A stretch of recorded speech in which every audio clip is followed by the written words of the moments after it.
Welcome to Hood Champion Boxing and Sports. In boxing, you find a way to win or you find a way to lose. Hey, listen, the more you go out here on Twitter, the more you more articles that you read, I read, the more you realize that people truly believe that Terence Crawford needs to fight Jaron Ennis for street cred, for credibility, in order for him to finally be validated. And this is exactly what Terence Crawford talked about. This is what a lot of fighters talk about. When you're dominating in your weight division, they're always going to find someone else to put in front of you to say, hey, well, you didn't beat this guy. Now, my thing is this, right? If Jaron Ennis was, because the way I had Errol Spence and Crawford, two number ones battling for undisputed. Crawford became undisputed. To me, Errol Spence is number one. But if Errol Spence was the number 5 or 6 guy, and Jaron Boots was the other number one, kind of like when Crawford fought Evander Cian, right? Then I would totally agree that, okay, Crawford got through Spence, and now it's time for him to fight the number one guy. But that's Jaron Ennis. But that's not the case, okay? Errol Spence was the guy. Matter of fact, he was more of the guy over Terence Crawford, okay, than Terence Crawford for Spence. Most people, for the most part, said, look, Errol Spence is the natural welterweight. He's the bigger guy. Now, we understand what happened. I'm not going to rehash all that because you could take what happened in that fight and make 1 million videos. I'm not doing that. We understand what Terence Crawford did. But what I will say is, I don't think Terence Crawford, he doesn't want to let it go. And what I mean by that is, like, he keeps putting these posts out there. Matter of fact, what did he put out here, man? He keeps putting these posts out on Twitter that tells me that, man, it's either a good thing or it's a bad thing. Okay, let me go and see what he put out there. Where I'm like, damn, my boy just. Okay, let me see if I can show y'all this right. Let me go here, Terence Crawford. Let me go. Window capture. Let me show y'all what I'm talking about, right? Okay. Now, just check this out when it comes to Terence Crawford. I got this thing set up. Okay. When they count you out, it feels so much better. They're mad at me for doing everything I said I was going to do. Leave all the excuses at home. Y'all must hate your life right now or something. Now, when I go out there and see that, these are things that were posted today, I don't know what to think about that. What Terence Crawford was able to get done with Spence was amazing. But maybe he just can't let that go. And maybe deep down inside, Terence Crawford still feels that he has to keep working harder than ever and he has to keep defeating these guys. Maybe Terence Crawford is going to have that chip on his shoulder until he retires, or maybe even after he retires, kind of like a marvelous Marvin Hagler. There's going to be some little barnacle that's clinging to him, kind of like Hagler, whether it's he doesn't feel he got the credit he deserved, maybe he, at some point between now and when he retires, a decision doesn't go his way. Something's going to happen to where Crawford, in my opinion, isn't going to be able to let go what's happened to him as far as not receiving the credit he deserved, feeling like he was over there on Top Rank and guys were using the other side of the street excuse to not fight him and having Top Rank turn his back on him, to dealing with, and let me tell you something, dealing with the social media terrorists. Let me tell you that. And for someone like Terence Crawford, who obviously likes to get on social media, even now, they terrorize that man. But they don't terrorize Terence Crawford like he's been terrorized over the last couple of years, up until the point to where he got in the ring and ended up, clipping Errol Spence. He has been terrorized. But that being said, as far as Terence Crawford and the street cred thing and people thinking he needs Jaron Ennis, I want to be honest with you. I don't see it. I just don't see it, man. It's like, what does Jaron Ennis bring to the table? Okay? Now, this is the reality of what we're dealing with. Jaron Ennis is an exceptional talent. But in my opinion, in order for Terence Crawford to be locked in to a situation where it's like, hey, look, he should be fighting Jaron Ennis. I think Jaron Ennis needs to beat Keith Thurman. Not Stanley Eunice, not Butchev, not Crowley. If Boots can beat Keith Thurman, let me tell you something. Boots on Terence Crawford's heels. The thing is, Boots is the mandatory to Crawford. So Crawford and Spence, rumors saying the fight may happen before December. It may not happen. It could be an interim fight for Spence just to see how he looks, probably at 154. Right now, no one knows for a fact what's happening except Crawford, Spence, Showtime, and the fly on the wall. Okay? No one knows. So I don't listen to none of these guys. But what I do is sit here and try to break things down to understand if the Spence fight doesn't happen, which I don't know that, but let's say for some reason it doesn't happen, and Crawford has to take a stay busy fight. In terms of his street cred, which to me that shouldn't be questioned as far as his credibility, as far as what he brings to boxing, and from 135, 140, 147, and now going maybe to 154. I don't think we should question that. But if we're going to talk about an opponent, and we're going to say Jaron Boots Ennis is that guy, look, I think if he beats Jaron Boots Ennis, yeah, I think he'll get an attaboy, okay? But if Boots Ennis clips Thurman, then Crawford comes and fights Boots and clips him. Crawford, to me, that holds more weight. And I understand Keith Thurman's been inactive. And I understand people are saying horrible things about Keith Thurman. But don't for one second get it twisted that Keith Thurman can still fight. Okay? And he's a fresh Keith Thurman. Keith Thurman's never been beat down. Y'all have to understand that. But he's got to get out there and he knocks some of the rust off. And I understand that too. But I tell you this right now, when it comes to Boots Ennis, if for some reason he can't get Crawford next, because Crawford's looking, look, Crawford's shooting for the stars, man. This guy's wanting Canelo, he wants Jermell Charlo, and I get it. But let's say just in the interim, if he can't get the Canelo Charlo, because I think that's going to end up being 2 fights, I have a feeling Charlo's going to pull off the upset, right?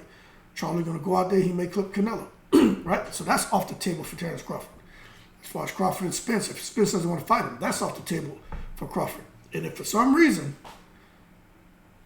Boots isn't on the table, or Crawford decides he wants to take time off and wait around or whatever, Boots has the fight. And boy, oh boy, how nice would that be for Boots to come back, fight Keith Thurman and beat him, and then now, when Crawford says, look, I'm looking to come back and get active, he has to fight Boots Ennis. Then I think it's just a win-win for Crawford if he was to fight Boots. The whole thing about Boots being, somebody said he's young and inexperienced. Now let's hold our horses now. Boots Ennis has been fighting for quite some time. You don't amass a record with over 30 wins if you just started fighting yesterday. All right, these aren't the days of Mike Tyson where you fighting 15, 18 plus times in a year. Somebody the other day just broke their record. Someone fought like, I don't know what it was, man. I don't think it fought like 20 something times, just 20 straight knockouts in less than a year. Some guy somewhere, I just saw something posted. Don't quote me on it, but I saw something.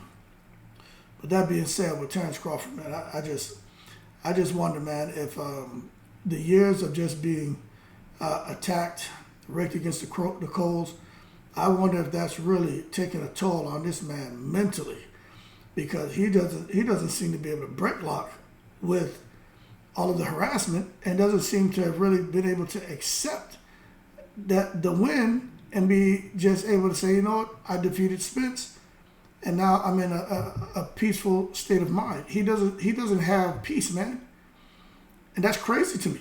But I understand, because him clipping Spence, that means it just happened. Not even 90 days ago. It just happened. So he's still processing all that and trying to figure out what the next move is going to be. And you still have people out here saying that all the excuses with Earl Spence, and I think some of that stuff is fair to have a conversation about. But at the end of the day, it's unfair to not give Terence Crawford his credit, and to come now and start talking about what's next for Terence Crawford, saying that he should be fighting Boots Ennis if he wants to get credit. I'll tell you what, man, how many people, right, before Spence fought Crawford, how many people had Boots Ennis beating Earl Spence? Right? Nobody. So to come now and talk about Boots Ennis and he's the guy, if you can beat him, where you'll receive street credibility, or credibility as an elite fighter, that's complete madness. Because just a year ago, what was it, a year ago? Where he got in there with Chikazian and he couldn't track the man down. And everybody, for the most part, ripped Boots Ennis. Everybody.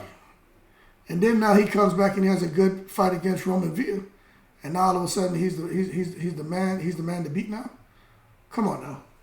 That's like when Floyd Mayweather was to me already legendary status and about to retire and getting in the ring about to fight Berto. People are still trying to push him to go fight Triple G. So what I'm saying is there's always going to be well, you didn't beat this guy type scenario with these guys who are going on to legendary status. Now for Terence Crawford, I definitely think he shouldn't be even entertaining Boots unless he wants to defend his belts and fight mandatories, which I think he's going to drop all the belts. I definitely think he should be shooting for the stars, but at the same time, I just don't think Crawford's going to get what he wants because he's not Mayweather. You know, he's not Pacquiao. You know, he wasn't Roy Jones, man. He ain't Canelo. You know, but it's like his profile still isn't where it needs to be. And to be honest with you, I don't have an answer for how Terence Crawford can fix the disconnect between his accomplishments as a professional fighter and as far as his profile outside the ring, because you would think they'd be commensurate with each other. They're not. And it's just crazy to me. You get some guys who haven't done a tenth of what Crawford's done, but their profile outside the ring is just off to the moon. But Crawford's he's got to step outside of his comfort zone if he wants to go that route. But he seems to be content, man. The man's smart guy, making investments outside of boxing, you know, getting himself involved in real estate and just trying to grow the community center and do different things in his town. He sounds like he got a good head on his shoulders. And with the kind of money he's made, let me tell y'all something. When guys are making, let's forget what they're making. If for one time in their career they got a payday of like $30 million, whatever the hell Crawford made for the Spence fight, right? If you made $25, $30 million for one fight, all your fights you didn't get paid, but at one fight you got $25, $30 million. Let me tell y'all something. There's no need for that guy to ever fight again with that kind of money. His generations to come, if they're smart about what they're doing, they don't even have to invest it.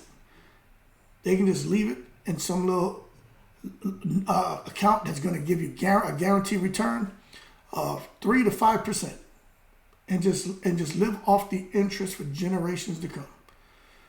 You understand?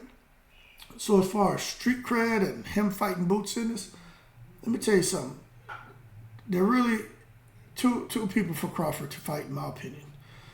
I think the realistic choice is more of a Jermell Charlo at 154. But outside of that, Canelo's a big fight. But outside of Charlo, Canelo, even looking at Tim Tszyu, and I just don't see it, man. I just don't think there's no one out there for Terence Crawford. And I think he's going to be forced to, you know, defend his belts at 147. I mean, if Tank Davis wants to come up, but that's a stretch. But I mean, we're being realistic now, not the dream fights, but just being realistic, right? There really is nothing or no one out there for Terence Crawford.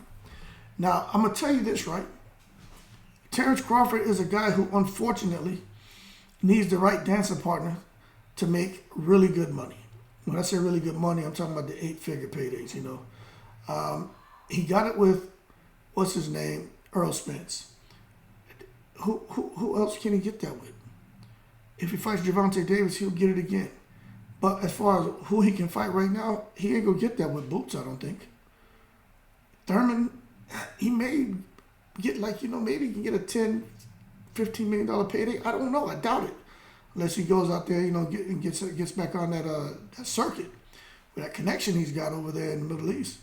He may be able to work something out. Virgil Ortiz will be a good fight, but Virgil Ortiz has had too many issues with his health. So I just don't see it. So I don't know. But as far as him needing somebody for street cred, I don't think he needs anybody for street cred at all.